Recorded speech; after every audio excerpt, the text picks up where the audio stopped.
Good day. I'm Patricia Paoletta. I'm a partner at the law firm of HWG in Washington, D.C., where we have a Band 1 rated telecommunications practice by Chambers, an international rating service. And in this practice, we represent a number of satellite entities before the FCC, but also before the International Telecommunication Union in their various study groups and working parties, but also, particularly this year, as the ITU prepares for the World Radio Communications Conference at the end of this year, November 20th through December 15th, so 4 long weeks. I'm delighted to be joined in this hour-long webinar for the Asia Pacific Satellite Communications Council by the esteemed Yvonne Henry. Yvonne is a consultant, but more importantly, perhaps for this matter, he is the vice chairman of the ITU's Radio Regulations Board, which has an important role in making sure all the radio regulations work for its membership. So without further ado, I will turn it over to Yvonne to view the purpose of the work. Thank you. Yeah, thank you, Tricia, and hello to everybody. As in fact, we don't have so much time and there are so many issues to be discussed and so many agenda items, I will directly jump into the presentation. And firstly, for those which are a little less familiar with the overall WRC process, we have here a few slides just to explain the process. The first one, which is called purpose of the ITU WRC. And what really is the purpose of those World Radio Conference? It's to update the radio regulations and on an ongoing basis, just because you need to adapt to the new situation, the new technological progress, the new also political and social change, and also the increasing importance of the market forces. Not to forget that what we call radio regulations have an international treaty status. And as mentioned also there on this slide, they are drawn up and revised at World Radio Communication Conference. One thing about those radio regulations is, as always with regulatory texts or treaties, administration are quite keen to defend the rights. I'm thinking particularly about those seniority rights in terms of satellite filing, the first arrived, first served approach, but tends to forget about the obligation. So I won't go too much in terms of those obligations, but just not to forget there are 2 obligations. One regarding harmful interference, meaning that if you're the cause by one of your system of any harmful interference, you should immediately study the issue with a view to settle it and to stop the interference. And the other thing is also about coordination. As I was talking about first arrived, first served, don't forget that you may have seniority against a system that have filed after you, but that should not take this seniority as a reason to refuse coordination. So hope you have quite understood what the purpose of WRC. We may go to the next slide, please. Well, right now, what is a WRC as such? I would say it's a 4 weeks negotiation meeting. However, actually, it goes beyond this 4 weeks negotiation meeting. It's really a 4-year negotiation, which has happened at a different level, national level, regional level, also in the ITUR study groups, and also in many other international and national fora. As it's mentioned here, the goal of the WRC is really to harmonize the allocation of spectrum on a worldwide basis, well, for economy of scale, interoperability, roaming, and all that also to create a certainty for the huge investments that are there to improve telecommunication and connecting all the world's people.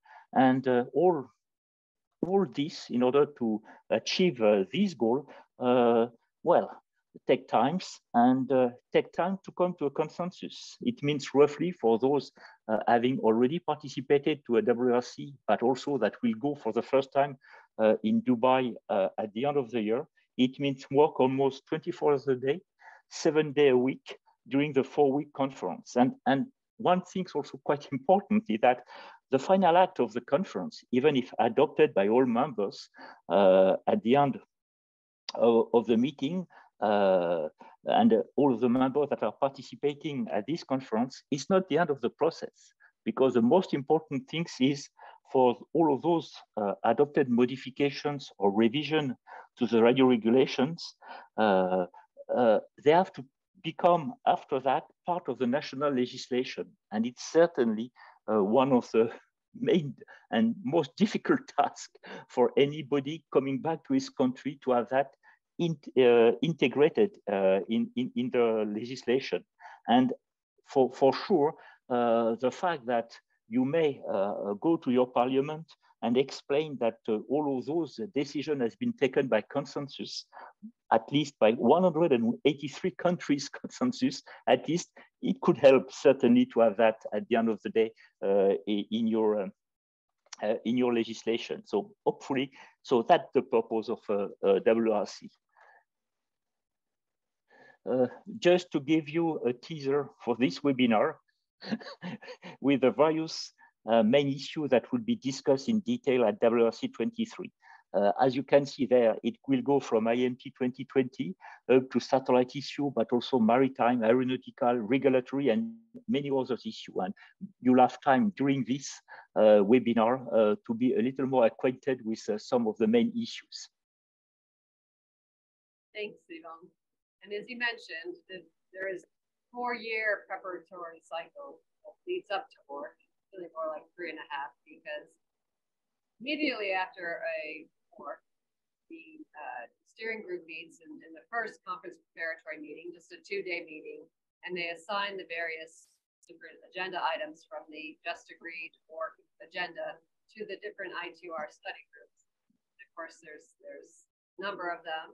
For satellite, the study group 4 is the lead, 4A having lead on FSS issues, working party 4B having lead on FSS, and they are assigned the different agenda items. They liaise back and forth with some of the incumbent services, but typically the lead service study group has the lead on a particular agenda item, and they're given a deadline. And in this case, for WRC-23, they were given the deadline of October 22 to come up with their drafts of their chapters for their particular agenda items, along with the studies that they've been working on in terms of sharing and compatibility to ensure that whatever the agenda item is looking at, can actually be done. And then the studies can be competing. You could have disagreement on the studies, but it all has to be done. In this case, all had to be done in October 22, and then provided to the ITU for negotiation of the conference preparatory meeting report. We just finished that in Geneva a couple of weeks back, late March or late April, and now that report is finalized, and it's available for ministers to review, to make decisions, of course, for the regional groups to come up with their final proposals into the work at the end of the year, and as well as the director's report, which Yvonne will drill down later on in the presentation. But for the regional preparations, of course, they've also been working constantly throughout this 3.5-4-year cycle with the substantive outcomes of what they want for the different agenda items, the methods they want to see resolved in the agenda items, but with the technical studies being left to the study groups of the ITUR. But now we're at the stage where I think each of these working regional preparatory groups, they basically all have one meeting left to really decide what they want to propose for the different agenda items. And of course, for Asia, we have the Asia Pacific Telecommunity, the final meeting for decisions on proposals for the work will be in mid-August, August 14th, 19th. So it is coming up. Your companies will want to be tracking that if you have concern into the small grader comments, which we think you will, as you'll see when Yvonne drills down further into all the different satellite-related agenda items in this World Radio Conference. Yes, thanks, Tricia. So let's jump now in the agenda itself. But just one thing I wanted to add regarding all of those presentation about the preparation of WRC. So if you're not happy with the provision of the regulations or anything, please do not blame anybody or the ITU or etc. But you have to blame you to a certain extent, as you may be part of the WRC process and the elaboration process by actively participating at national level within the national preparatory group, at regional level, as it can be seen with CPT, and APT, and at the conference itself. So your future is in your hand and is not decided by anybody else, except that it has to be by consensus at the end of the conference. So let's go now in the agenda. Well, I've tried here to qualify the numerous agenda items as seen from the space service perspective. So I may admit you could judge that it might be a little biased, and because certainly that the wording might have been a little different if you could look at all of those agenda items from a terrestrial perspective. But well, we have to have a point of view, and I'm a space guy, sorry for that. So if we look at it, you'll see that WRC agenda item may be divided in roughly two families of item.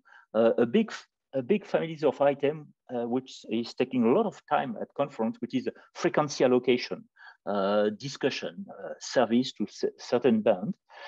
And the other part is the one dealing with the regulatory environment.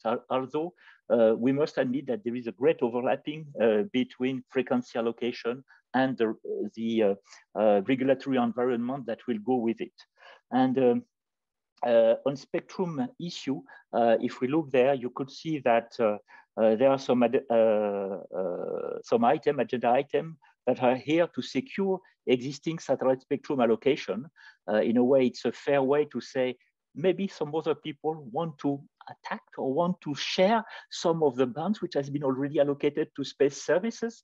And I would say sharing is really the great words that should be the word at the end of the day. But okay, sharing is not something, well, sharing has different vision depending on if you approach it through the terrestrial or through the space. But as I mentioned, there is a certain number of issues, 1, 2, 1, 3, 1, 4, for example, 91C, which are there in order for securing some existing satellite spectrum allocation. On the other hand, there is also some issue as seen from the space for more spectrum for satellite. We could see 117, 18, and 19, for example, and there are those all of those regulatory issues, many items about those regulatory, and at this particular conference, we can see the emergence. Well, when I see the emergence, it has already existed for a while, but at least a real emergence of items related to eSIMs, suborbital flight, and what I would call a never-ending story on the improvement of satellite procedures. So this is roughly what would be discussed during the 4 weeks at WRC-23, sorry, in Dubai. And right now, let's jump directly in the agenda item, and I let Tricia with some of the first agenda item 1.2 and 1.3. Well, Yvonne is primarily a space guy. I'm a terrestrial gal, but primarily unlicensed. And of course, unlicensed and satellite do share well, perhaps better than satellite and IMT. So as Yvonne mentioned, 1.2 is the mid-band study item for possible identifications IMT in these bands. And obviously, people all know 3.6, 3.8, 6 gigahertz are identified already for FSS. But this agenda item was pushed by Huawei, Ericsson, Nokia, the major mobile vendors, and with strong support of Africa for the last agenda, or for the last 4, to be added to this agenda. It was blocked in APT, primarily by Korean, but China was certainly a strong proponent of this. So we've had a number of years, 3.5 years of study of these items. GSOA supports no change.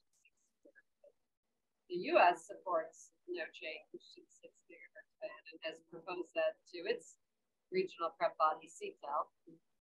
And that is because the US decided to make that band available, the full 1200 megahertz, for unlicensed, primarily Wi-Fi, but actual technology is up to users. But because of the incumbents, because of the FSS in the band, because of a lot of fixed links in that band, but in the thinking in the US was that the 6 gigahertz band, great band for the next generation of Wi-Fi. We hear every year that IMT needs more spectrum because of their next generation, IMT Advanced, IMT 1000, IMT 2020, IMT 2030. Well, Wi-Fi, IEEE's technology, they also needed new spectrum for next generation. So this band has been, well, 6 gigahertz in particular has gotten a lot of attention at the ITU and the CPM because there's geopolitical reasons, but there's the US at least and other regions haven't yet gotten their positions together on the other bands. 6 gigahertz has kind of been clarified a little bit, whereas because of the FSS at 3.6, 3.8, because of the radar globally in 3.3 to 3.4, you have incumbents really pushing against some expansion in 10.5 gigahertz. That's a NATO band. So every band is controversial, but we've seen more focus on 6 gigahertz. This should continue to be a very controversial agenda item going forward. And this is true for the next agenda item, 1.3, because again, the same bands at stake. In 1.3, it's just focused on region 1, because in region 1, which is Europe, Middle East, Africa, 3.6, 3.8 gigahertz, which the mobile industry considers part of their core global 5G band, does not have a primary allocation. So the focus of this agenda item is to try to upgrade the secondary allocation of mobile into a co-primary allocation. So we have both satellite industry as well as mobile industry very engaged in this agenda item. And again, if these bands are important to you, you should be active in your domestic processes, regional processes. John and I are happy to discuss that with you after this webinar. All right, we will move now to another agenda item that's very much an interest in the satellite industry. Yeah, thanks. Yes, let's see some of those issues, and a famous issue on of Earth Station in Motion, of Earth Station in Motion, the ASIM, and in this particular agenda 1.15 for GSO in KU band. In fact, there have been already a lot of ASIM in KU band on GSO networks working. However, at that stage, need to get a greater recognition, a greater regulatory recognitions. And in fact, at that stage, two types of ASIMs were considered. Aeronautical and maritime type of ASIM, for sure, depending on the type of platform on which they were installed. And there have been a lot of studies carried out in the last conference in the different ITUR study group, and you could find in the CPM a lot of literatures about the result of those studies. And as you will see, if you're familiar, or when you will become familiar with the CPM text, very often there is always a first method, which is called method A, which is in fact no change. We don't want to change anything. And so you'll see that in the approach concerning this particular issue, there is a different method which are identified in CPM text. And one of them is method A, saying no change to the radio regulations. And in fact, the reason for no change were just that the people defending this no change were saying that there are too much uncertainty in the implementation of several courses of action, which are referred to in a potential resolution that will be associated with a more progressive approach there, which is in method B. And in fact, this method B, this second method regarding this issue, proposed to add a new footnote providing the condition for the operation of ASIM and protection of the service to which the frequency bands are allocated. However, I just ask that there is a caveat at this stage that method B maybe solely be pursued under the explicit condition that all shortcomings, deficiencies, and incomplete operational and regulatory obstacles, which are referred to in the studies, be totally removed, which means that we are not yet at the end of the trip. But yet, there is a few months before the conference, and hopefully, keeping fingers crossed, we hope that everything will converge at that time. So that was for agenda item 115. Agenda item 116 is also another ASIM agenda item, but this time for non-GSO KA bands. And I would say, as for the agenda item 115, two methods were identified in the CPM text. The one which said, please, no change. People are used to that. However, we have to be progressive also in terms, because we don't have to forget that at the end of the day, it's not to defend a piece of frequencies or etc., but it's really at the end of the day to offer the service and the application to the customers. And that's what is important. So if you don't forget that, there is method A saying no change for this issue, but there is also a method B that propose a similar regulatory approach to add a new footnote and a reference to a new WRC resolution, which would also provide the condition for operation of ASIM and protection of the service to which the frequency bands are allocated. But also because it has not been possible so far to achieve a consensus on those specific topics within method B, if you look in the CPM text, you will see that there are more options which are included for each of them. And like for 115, let's hope that a few months before the conference will help the community to come to a consensus.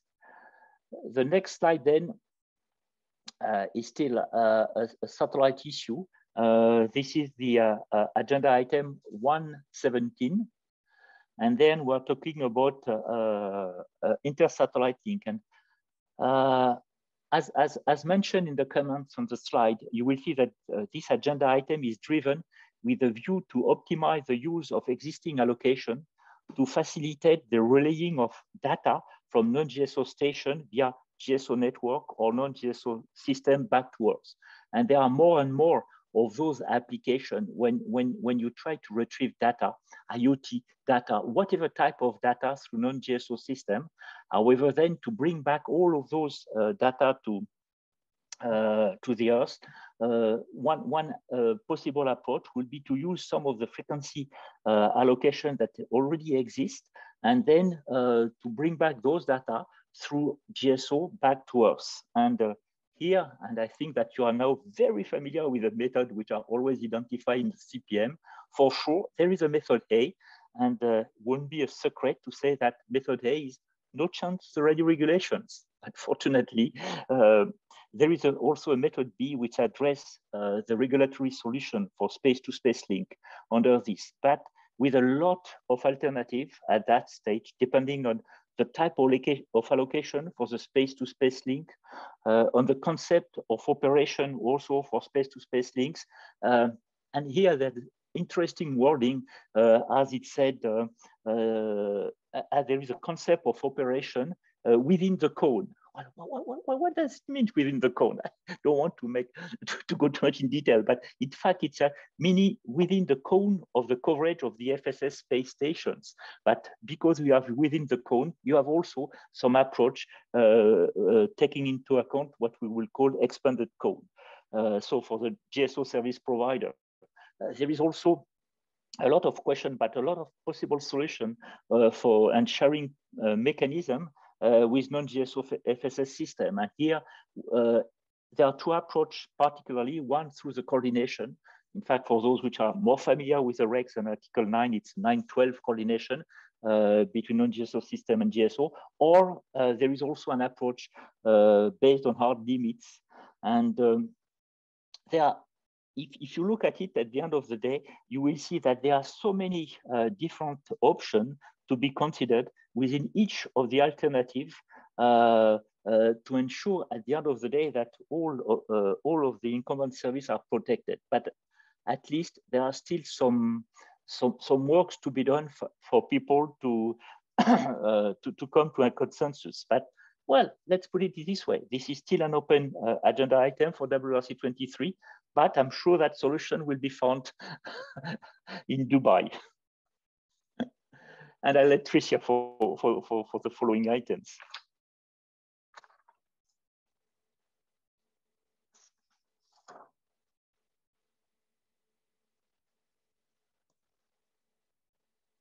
Tricia, you're quite right. You're mute. I was just saying I appreciate your positive attitude, Yvonne, and this is why the World Radio Conferences are 4 weeks long, so that a consensus will be achieved. Sometimes it takes to the very last day, but consensus does come together. It's part of the magic of a World Radio Conference. The next 2 slides are on more like housekeeping agenda items. Yvonne and I have reviewed a number of the agenda items under the 1 series, the agenda items, 1.1, 1. Up through 19. Those are negotiated every cycle by the members, whereas there's a number of standing agenda items like agenda item 2 that are more for keeping the radio regulations current and accurate.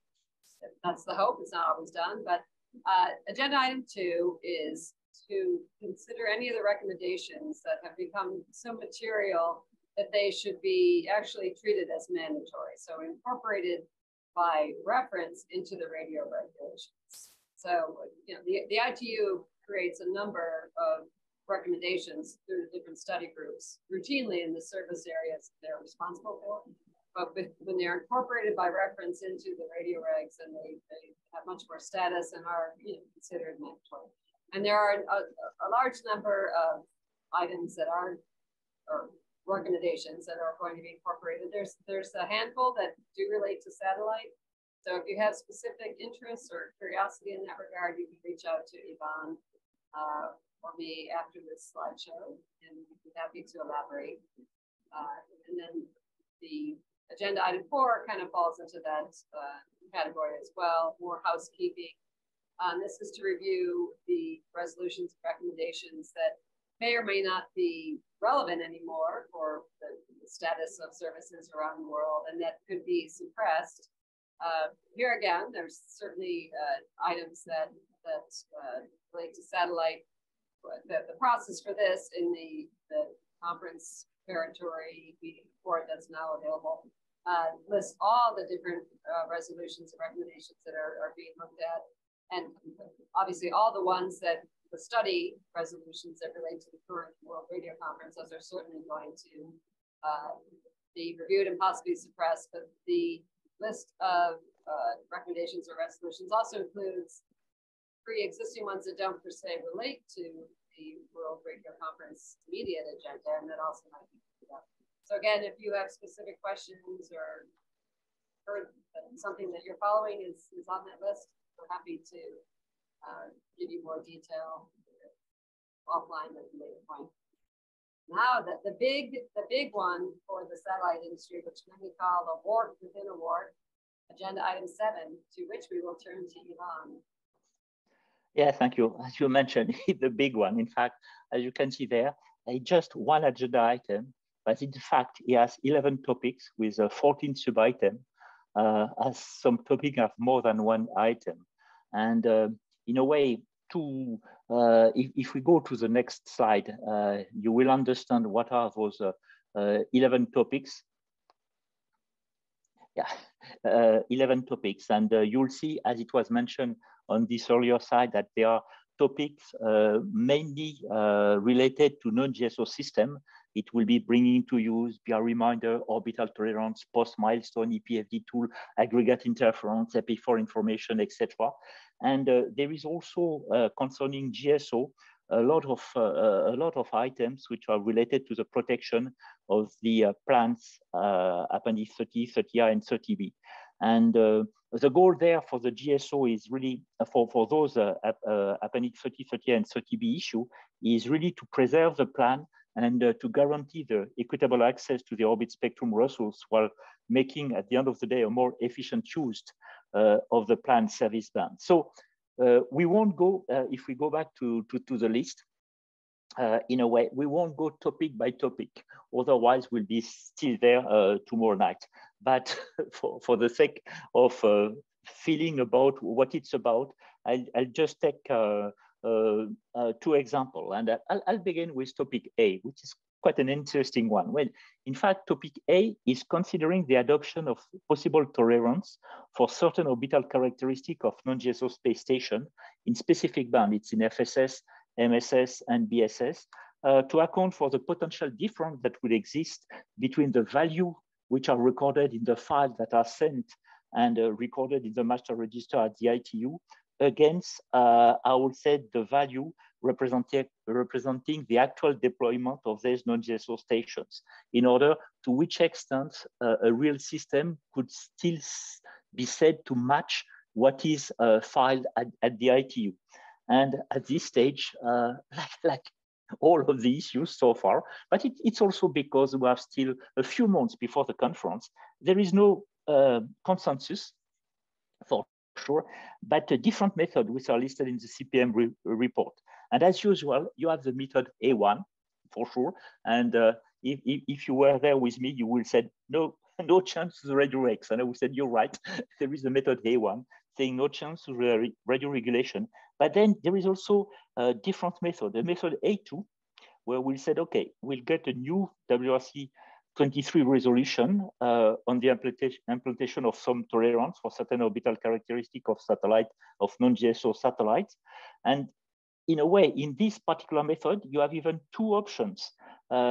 Once where you will be authorized to have some temporary variation about your altitude. And then we have even 2 sub-options applying to non-GSO system with a certain eccentricity or etc. So as you can see, even through one method, you could have 1, 2, 3, or 4 approach. There is also a method B, where the orbital elements are updated at the notification stage, in fact, to reflect the final design, also with 2 sets of tolerance for satellite of certain non-GSO FSS, BSS, or MSS system, with regard, in fact, to take account of change that could come between the coordination, between the information that you've sent for coordination and the one when you are operating the system and when you are notifying your system, as well as some tolerance, which will include temporary variation, etc., etc. But here, you have also, beyond that, a method A3.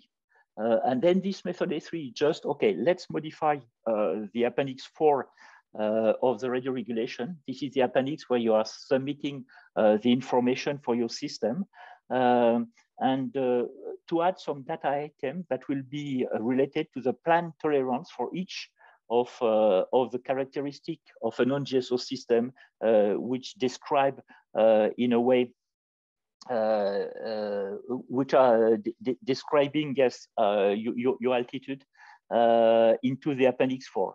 And we have also a method A4, where there will be a new footnote, where in fact it will be not to provide any tolerance in advance or any information on the tolerance at the notification, but just this method A4 will be calling for periodic reporting on the altitude and inclination of the deployed satellite, and providing provisions in a way to ensure that all those deviations, excluding for sure temporary deviation, do not increase interference or require additional protection. So you see that we come to 4 methods with so many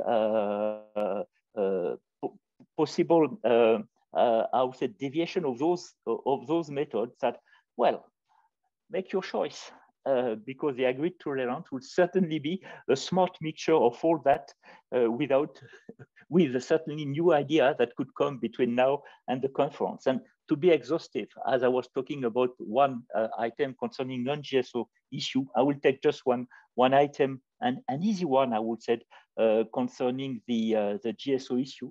And I've picked up the topic E, which consider in fact to to improve the Article 7 procedure of the regulation Appendix 30B. And in fact, it's quite an important article for new ITU member state to obtain some national allotment like any other ITU member states that have already a national allotment in the fixed satellite service plan. And I think that that's good to help. And there are still a few countries, I think 6, 7, or 8 countries that have no still entry there. And that should, for the principle of equitability, have also those access. And there have been few methods here that has been developed, but for sure, one of the methods is no change. In fact, that the Article 7 is sufficient by itself for those countries. But there are also some other approach where you try to facilitate, in fact, those entry of those of those new country, or at least you are facilitating the fact that those new countries got access to the Appendix 30B plan. So let's put it this way. I'm a little more optimistic for some quick consensus at WRC on this topic dealing with the equitable access than on the other ones. I'm sure that the other ones and many of those which are mentioned between A and K there will need to go up to the last night of the conference to be agreed upon. But so this is a very important item with a lot of issue dealing mainly with the regulatory environment of the allocations that are discussed in some other part of the conference. And this is why it is referred to as a work within a work. Very thorny issues, 14 of them really we worked on for all 4 weeks, as Yvonne agenda item 8, much less complex and thorny, although it does have some issues. This is again a standing item on the agenda, as is agenda item 7, of course. Agenda item 8 is referred to as the deletion of country footnotes, but it's more often used at works really to add country footnotes. And these are footnotes to the table of allocations in Article 1 of the radio regs. The basic table lists out the allocations, hopefully on a global basis. That's always the goal, but when that's not available, you have, there's differences between the regions. You'll have region 1, 2, 3 columns, but there are footnotes to that table that deal with additional allocations. So, and those two are organized regionally. If there's an additional allocation or a particular identification of a application of a service like IMT in the mobile service or HAPS, high altitude platform stations, fixed service, that will be listed in the footnote. And countries can add their names to it. Again, this was originally conceptualized agenda item 8 to delete country footnotes where an additional allocation or a non-conforming table allocation in a particular country is no longer active. But we saw, for instance, in the last World Radio Conference with RLANs, unlicensed devices for broadband connectivity like Wi-Fi, countries trying to add their name to footnotes, mobile allocation footnotes to allow RLANs in their country, and that was controversial to some folks. So, we expect to see this play out again in 1.2 with 6 gigahertz, where some countries, well, including China, suggested at the last conference preparatory meeting on their agenda item 1.2 with 6 gigahertz, which again has the FSS allocations, space to Earth, that they plan to have a number of countries from the APT, from the region, come in with country footnotes to identify IMT in the 6 gigahertz band. Technically, the resolution that corresponds to agenda item 8, resolution 26, permits that, but you're only supposed to add a country footnote if you require that addition to give you more flexibility. The 6 gigahertz band is already globally allocated for both fixed and mobile and FSS. You don't technically need that flexibility. You can deploy IMT in your country if you wish, but nonetheless, we do expect that. And the interesting thing about coming in to add your country footnote, it theoretically does require the neighboring countries to agree to that kind of identification. So if countries in Asia believe that IMT adjacent to them, when they're planning to do Wi-Fi unlicensed, for instance, Korea is across the whole band, 1200 megahertz, so much, like the United States. Then that kind of country footnote would be required, again, under the IT rules, to be agreed to by the neighboring affected countries. So, and this might play out in other agenda items as well, but we do expect it again in 6 gigahertz IMT 1.2 agenda item. But typically, it's not that dramatic. That might be some drama this conference. Yes, thank you. Here we will be talking about two interesting also report or two interesting documents and agenda items that are coming also to the conference. And one of these items, agenda item 9.1, is the director's report, which include a lot of different issue in it. And I would say that just not to forget that this is the director's report. In fact, it's the directors of the BR that decide what should be in his report. I'm just saying that because sometimes there are some friendly pressure by administration trying to enter some issues within these directors' reports, issues that sometimes we're not successful in being a formal agenda item of the conference. So it's the director that decide, and they are all related, in fact, to difficulty or at least to the ongoing work of the bureau. And as explained, in fact, on this slide, one aspect in the director's report is in fact referring to issues that were mentioned at WRC 19, but not really studied, or for which studied were not completed, and for which, in fact, there were no consensus on considering this item as possible agenda item for example, for WRC-23, just because otherwise there were too much agenda item at the conference, and it was no more a 4 weeks, but 8 weeks conference that we would need. And so those items has either or not been studied during the interconference period. And in a way, that's also a way to prepare those items to be really here a formal agenda item to the following conference. It will mean WRC 27. But theoretically, in fact, all of those issues that are discussed or presented in this part of the director's report, there should be no WRC 23 decision on the substance of this topic, except that some of those topics could survive and become a WRC 27 topics. And within all of those topics, there are one of particular interest, the agenda item not.1.c, and I'll let Tricia talk a little about this one. Thank you, Yvonne. Yeah, and when Yvonne says no decision on substance, I mean, another way of considering that is no change to the radio rank. So no identification in the table of allocations, no footnotes in that table of allocations. But as Yvonne said, some entities who push this might be actually interested in the long run in identification of IMT in particular bands. So this agenda item, it does involve the satellite and mobile and Wi-Fi communities, in that originally is the story of this agenda item, pushed by United Arab Emirates, was to target 12 gigahertz, where of course it's a KU band allocated to satellite, to look at fixed wireless access by IMT technologies.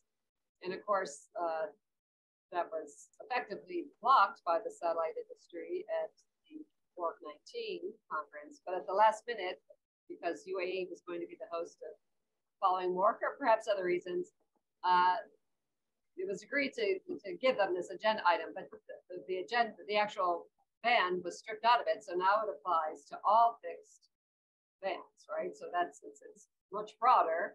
And of course, there's a number of fixed bands that also have FSS in it, as well as mobile. So this has been a tortured agenda item where most countries involved have said, okay, if you want to look at having IMT be the technology for fixed wireless access, and that in and of itself has been confusing because the M in IMT stands for mobile, but 3GPP, which is the industry sector that does mobile technologies or technologies that are largely deployed by licensed cellular mobile network operators. You can deploy those for some fixed applications like fixed wireless access. So most of the countries have said, let's just do that within our study group. Let's just do some recommendations. Let's review existing recommendations. There's a large number of them on fixed wireless access. Or if you want, if we really need to, we can develop a new one. But let's first look what we have. But we don't need this to be another agenda item. But that does seem to be what UAE is looking for. And again, they're the host. There's always some pressure to give the host something. So this is going to be one to watch. And if it does, in fact, survive the radio assembly, the satellite industry will want to look to make sure that, one, it's not open-ended again for all bands that might impact satellite. If there are specific bands that are targeted in a follow-up study, whether it's, again, under a 9.1 series or if it's in the 1.x series, that the bands be specific and that there can be more transparency and predictability on this, because it has sucked up a lot of capital because people don't know what they're doing, right? All fixed bands is quite a large range. So this is one you might want to watch. Again, I'm happy to talk to you about it. And then, of course, there's others as well. We'll go back to Yvonne for that. Yes, thank you. As I mentioned, in fact, those documents, director's report, are quite important. And within the director's report, there is also what is worth studying. It is a part of the director's report which is dealing with any difficulties or inconsistencies encountered by the Bureau in the application of the radio regulations. And I've copied here a list, and as I mentioned, a non-exhaustive list of some of the issues which are mentioned in this particular part of the director's report. And as you can see, the topics are quite diverse, but just to take the example, and sometimes it's a little funny, but well, this is the case. Just take I will just take two issues, which is related to the moon, just because I like the idea today that WRC are looking a little, I would say, beyond the Earth, because of all of those projects going to the moon, Mars, etc. But if we take two of these issues there in the director's report, for example, there are this bullet which indicate the issue related to the limitation of the amateur satellite service to Earth satellite only. What triggers this issue is just that the Bureau, Radio Communication Bureau, has received a notice of an NGSO system, which is intended to operate some frequency assignment in the amateur satellite service while orbiting the moon. However, the definition of the amateur satellite as it exists today in the radio regulations, and you can check it, it's number 1.57 of Article 1, restrict in fact this service to space station on Earth satellites.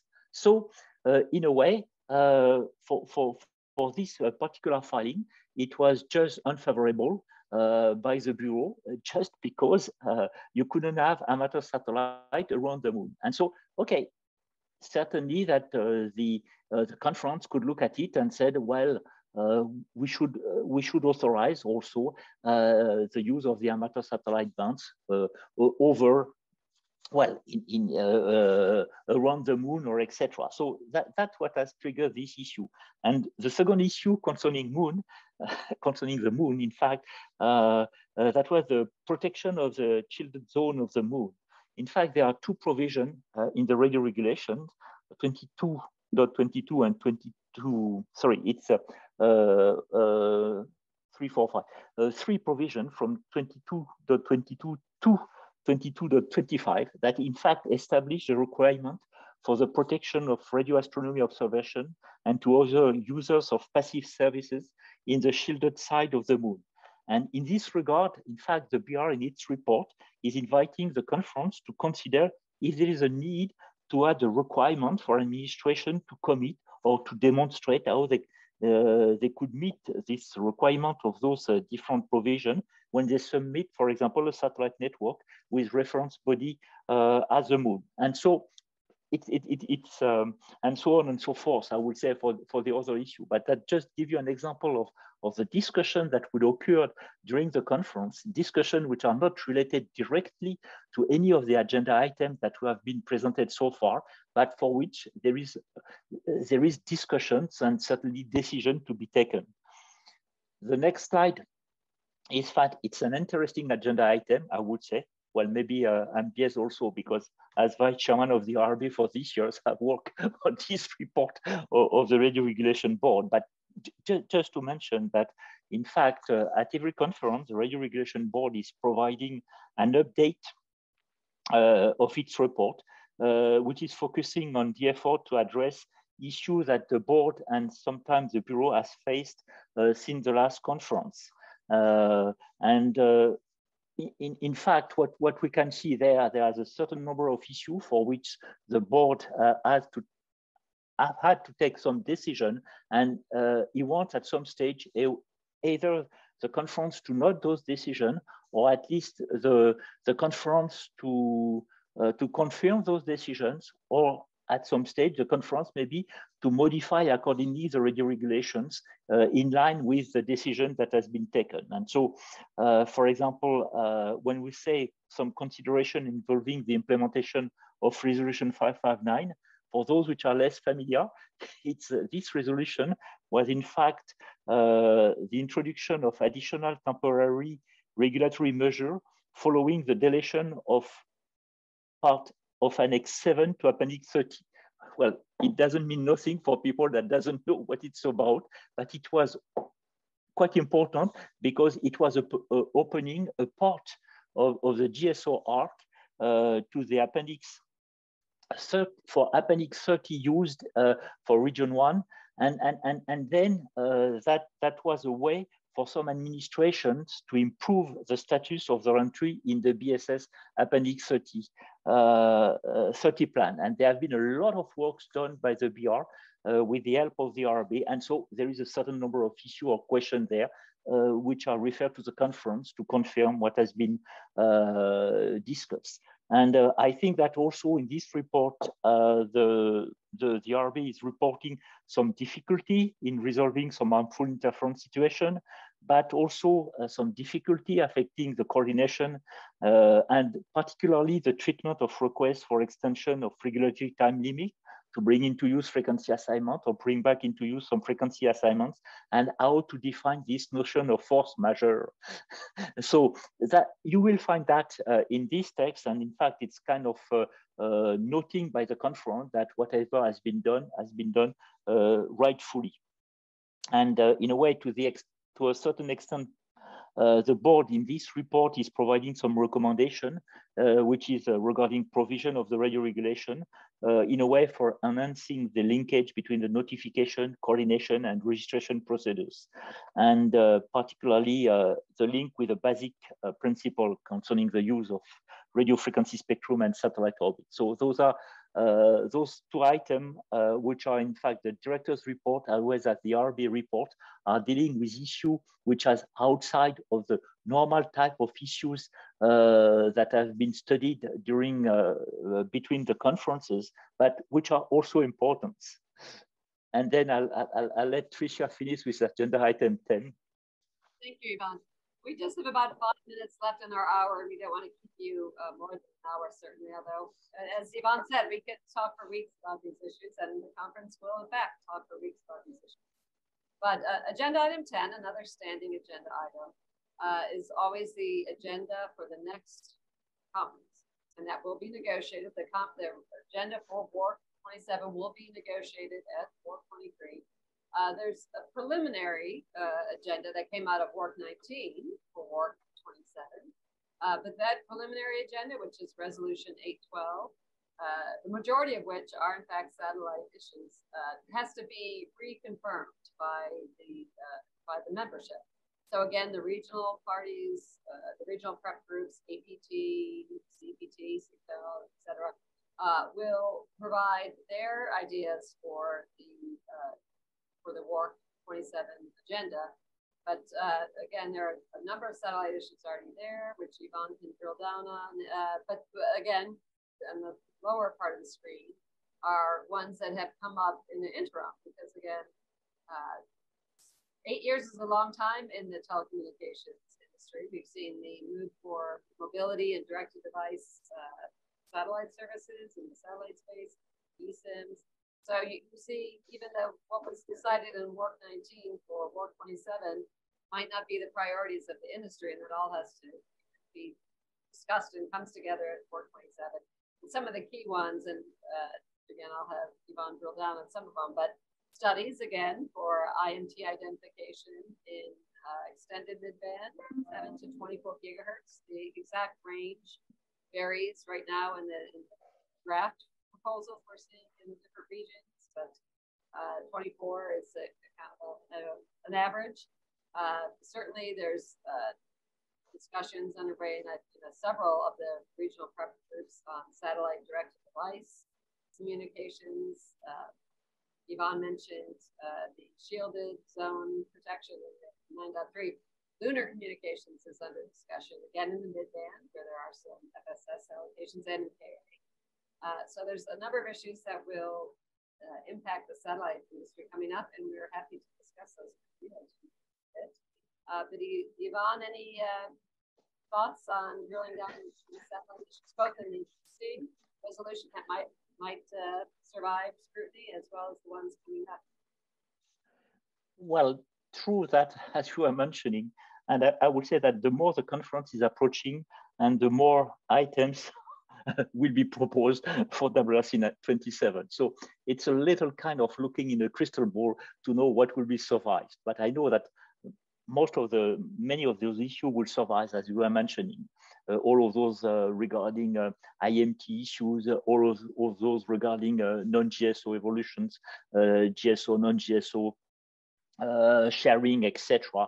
And some of those issues that have been studied between WRC-19 and WRC-23 will certainly survive. But true that at that stage, it's still a little crystal ball just to judge that this one will survive with this type of wording. And there is still a lot of discussion and a lot of open issue concerning this famous agenda item. But at the end of the day, what we'll be hearing during a big part of the conference for the group dealing with that, please, we have just a 4 weeks conference.